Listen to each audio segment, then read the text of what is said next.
Ladies and gentlemen, here with a semi-short video, kind of wondering and kind of gauging an opinion from you guys. I personally have been feeling lately that in order to really make GTA Online cars a lot more interesting, is kind of to give more of them HSW updates.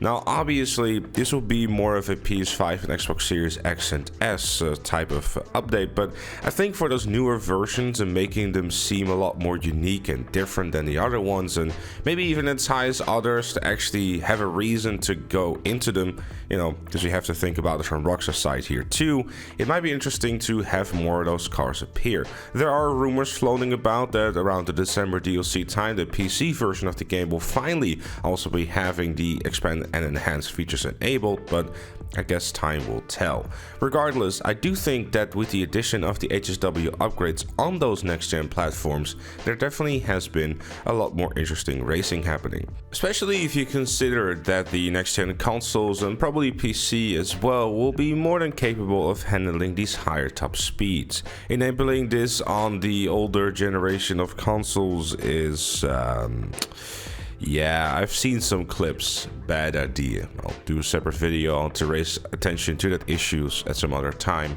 after the DLC, because it's getting quite bad.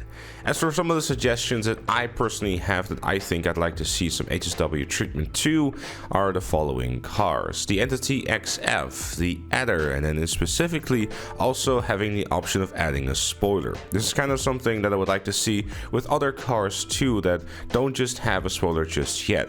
Potentially even some cars that don't really need HSW upgrades themselves, but maybe get the option, like for example we had with the Centorno in the previous DLC, where some more customization was added. Something like a spoiler to some of those vehicles will make them a little bit more enjoyable or usable within races, giving them a new breed of life. Continuing on, the Peyote Gasser for some true drag car racing. I think there are other drag cars in there could also be applied to this, considering the fact we have something like a Weevil Custom, which has just shown that it can be very interesting and fun to drive something like that.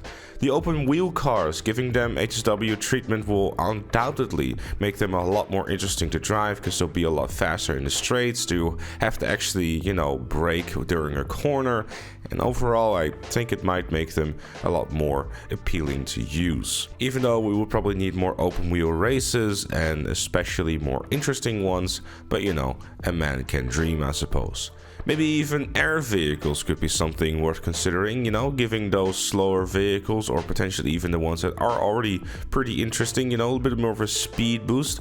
They are, frankly, for what we're using them, typically fast enough, and I guess especially for air combat you don't want to make them too nuts, but I think, you know, maybe a little bit of boost here and there to make going from A to B a little bit quicker might not be a bad thing after all. Continuing on, the Feltzer, the Elegies, like the Elegy Retro Custom and also the Elegy R8, the Banshee, Cheetah Classic and Infernus Classic, the Sultan RS, because I think this could actually benefit from getting a massive boost, considering it's literally at the bottom of the super class, and it'd be nice to see it, you know, a little bit more up there. The RE7B or any of the other high downforce cars like the S80RR and the LM87. Having cars like that already have a high downforce and just giving them a massive acceleration boost or just a boost in speed in general will probably make for some interesting races too.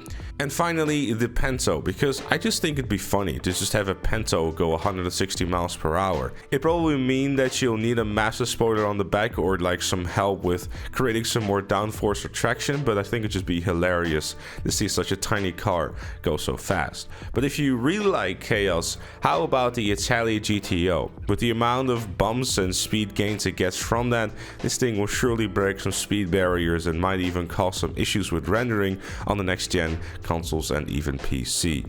What the game really needs right now, in my opinion, is just more HSW cars, because it really doesn't make any sense at the moment to enable HSW. You limit yourself to a lot of limited choices.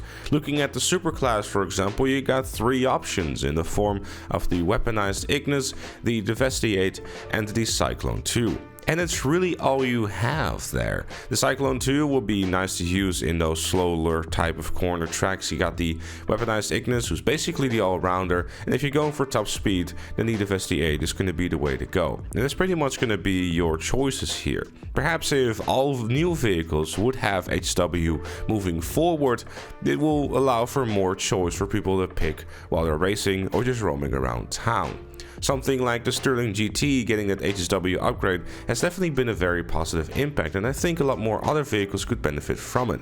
Overall, it just makes cars just a lot more interesting to drive, and it also is a perfect way of breathing some new life in those older cars. Up until this DLC with the Criminal Enterprise DLC, we didn't really have any sort of reason to use the Sterling GT, and most of us probably just kind of forgot about it. But with this upgrade, and maybe also the fact that it's completely bulletproof, this might have helped a lot, is the fact that a lot of people are now using it too. Because it's just a lot of fun to have cars go just a lot quicker, and they make them a lot more interesting to drive too. You actually have to think and brake sometimes, rather than some of those cars which are handling pretty much the same. HSW vehicles in general are just more interesting to drive because they can be a little bit more difficult to control, which might put some people off, but personally speaking, I like the fact that they drive very differently because they are more of a handful. Look no further than the Vajero ZX. But those are just some of my quick thoughts. Of course, I'd love to know what you think in the comments down below. Is there any particular cars you would like to see getting an HSW treatment, or do you kind of think it's a gimmick that Rockstar is going to forget about and this is all we're going to be getting? Let me know in those comments down below. Thank you for watching. Leave a like if you enjoyed, subscribe for more, and if you really like what you see on the channel, consider becoming a member, like Maddie, KFC Chicken, Not Fatigue, GTA Plus, and Chloe. Thank you again for watching, and I'll see you all later.